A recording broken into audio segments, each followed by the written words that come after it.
Hey guys, what's up? My name is Anthony, and welcome to another edition of Being a Sports Talk. So we're getting a little bit of streak videos going, and I don't know what I'm going to talk about in this video, but I just want to talk sports. I'm just walking, and I want to talk sports. So I want to talk about let's talk about the Browns. And I jumped on their bandwagon, and I'm about to jump off their bandwagon.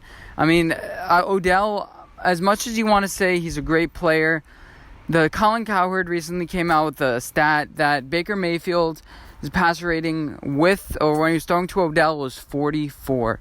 With Jarvis Landry versus everyone else, it was normal, but when he's throwing it to Odell, it was significantly less. Now, looking at this whole division, I have no idea who's going to win it. I really don't. I would say the Steelers still. I'm not sure if I buy the Ravens, but the Ravens have a great run game. They have a great offensive line, some developing receivers, Marquise Brown, Hayden Hurst, players that last year were developing, and this year they're going to be great. Their defense is a little bit suspect. I don't really believe in Earl Thomas that much, but, this team is great. The Steelers are really young, and that game against the Patriots, as much as I want to say you don't want to overreact to it, they really showed that, they're not going to fight. Ben Roethlisberger really let me down, and this whole team is riding on whether Ben Roethlisberger can be motivated or not to succeed. His motivation is really low. They lost their wide receivers coach recently. I forget, the Vikings last year. They lost their offensive line coach, Tony Sperano, and that unit went down. Is the same thing going to happen?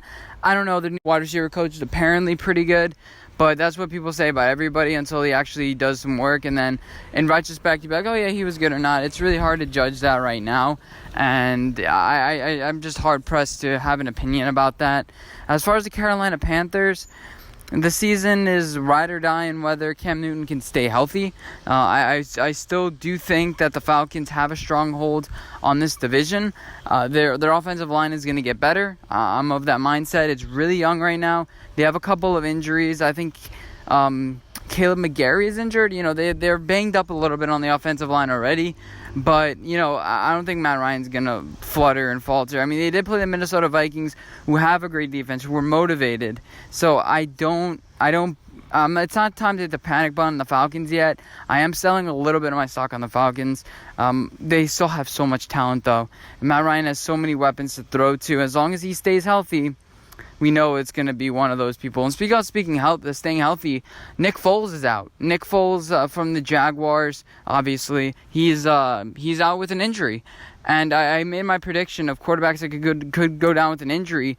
And I said Deshaun Watson again, Russell Wilson again, these running quarterbacks. And I was looking around the landscape, and I didn't mention Nick Foles. Nick Foles is an interesting injury, and now they have to rely on a rookie quarterback. And I think if they're in week 6 or 7, I mentioned this in my Giants video, they could potentially want to make a trade for Eli Manning. Now, why is that? Well, you obviously have that Tom Coughlin connection with Eli Manning, winning all the Super Bowls. I think that's really an option. Would the Giants want to trade Eli? I would say so. After you play the Patriots, if you're 1-5 or 1-6 or whatever it is after that, it's just like that season again. Even though it's not Eli's fault, we have to move on. It's just one of those things. It's the luck of the draw. You're either successful or you're not. You're not successful, you get kicked out. Even if it's not your fault, sometimes it's just the way business goes. It's the way life goes. You don't succeed, even though it's not your fault, you're ultimately going to get kicked out. That's happened to many quarterbacks before who haven't really had a fair shake. Eli Manning has been here around for a while, and there are quarterbacks that can take the team over the hump, that could make those miraculous plays, and we have to see what we have in Daniel Jones, because you never know. If we're a top 5 pick in next year's draft, who are we going to get? Are we going to look for another quarterback? Justin Herbert is going to be available. Tua, are we going to go after one of those guys, or are we going to stick really with Daniel Jones? Is he going to be any good? So I say if we're 1-6, even though it's not Eli's fault, it's just he's not doing anything to help us. He's not doing anything to hurt us, but he's not doing anything to help us. I think that's going to be the changing narrative throughout the year. And, so going back to the NFC South, I think that the Saints are going to lose it down the stretch to the Falcons.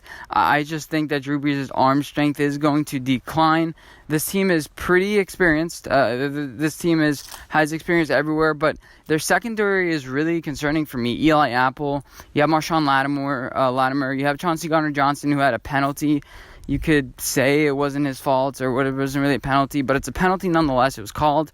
And yeah, so the Saints are in a tough spot right now. They have a lot of experience, but they're secondary. They just need to generate that pass rush. And they did against Deshaun Watson when they didn't really have a lot of people. They had a lot of injuries on that front, and they ended up making it work out. They sacked Deshaun Watson 6 times. And yeah, I think that the Saints are just well coached. Their fans are something different. They have one of the worst fan bases in the league. Drew Brees he's a leader, and he's like, you know what? We could cry about it. We could do a bunch of things about it, but no, let's just move on from the horrible call.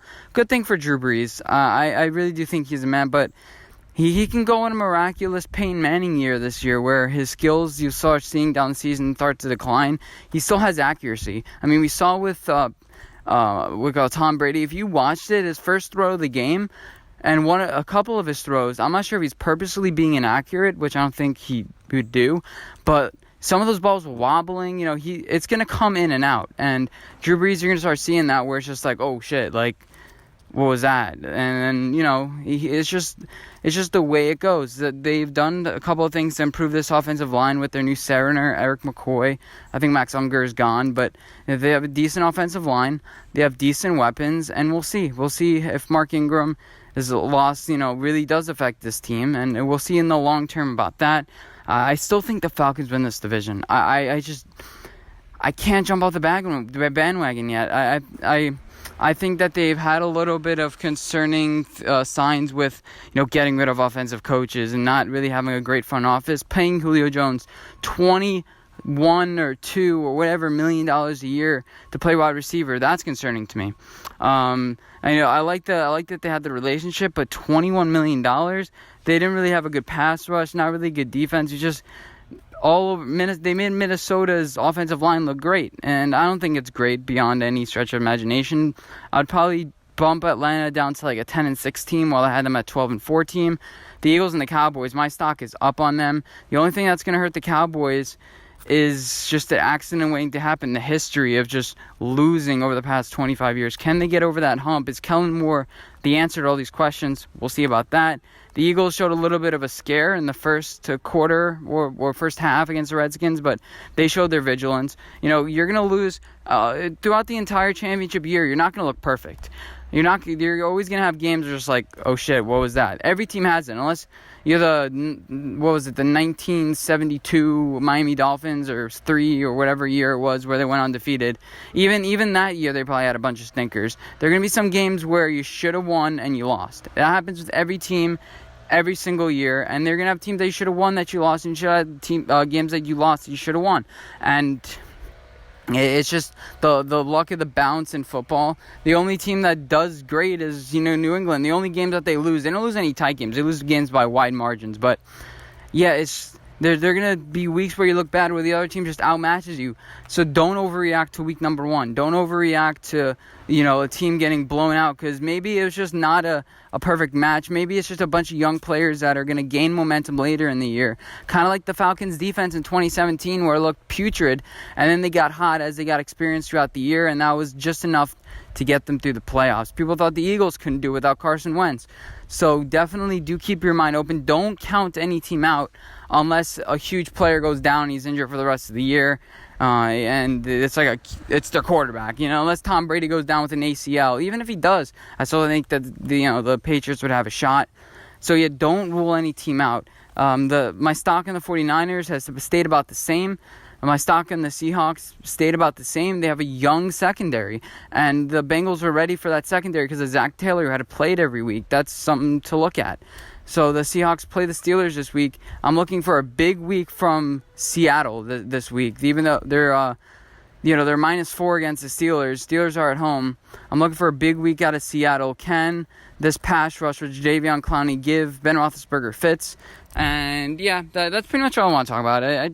Just some random thoughts throughout the league. I'm higher on the Seahawks than I've been. I think it's going to be really tight in that division. They're all going to be like 9-7, 10-6. I don't think any team wins more than 11 games in that division. I still think the Falcons hold on. They have a lot of games indoors, and that's going to really play for them because the way they play with speed. I think that they gain momentum. Don't write too much into week 1. I mean, last year, the Baltimore Ravens beat the Buffalo Bills, and they destroyed them. And then Buffalo, everything was, like, falling apart. You had, I forget who, but the guy retired in the middle of the game, week 2, with the Bills, and everything looked like it was falling apart. But, things ended up working out. Now they look like this year that they're going to be fighting for a playoff spot. So, definitely don't rule anything out. Remember the Jets the other year. People were picking them to go 0-16. They ended up going 8-8 or 7-9 or whatever it was with Josh McCown. So, don't look on paper. Wait. Like I said, there's a bunch of scheme fits that teams like, the Steelers may just not play well against the Patriots, and they have a young team. We'll build momentum. Let's not overreact. And that's the key message I would say from this week. Don't overreact to anything. And hope you guys enjoy this video. Let me know what you guys think, and I'll see you in my next one. Bye, guys.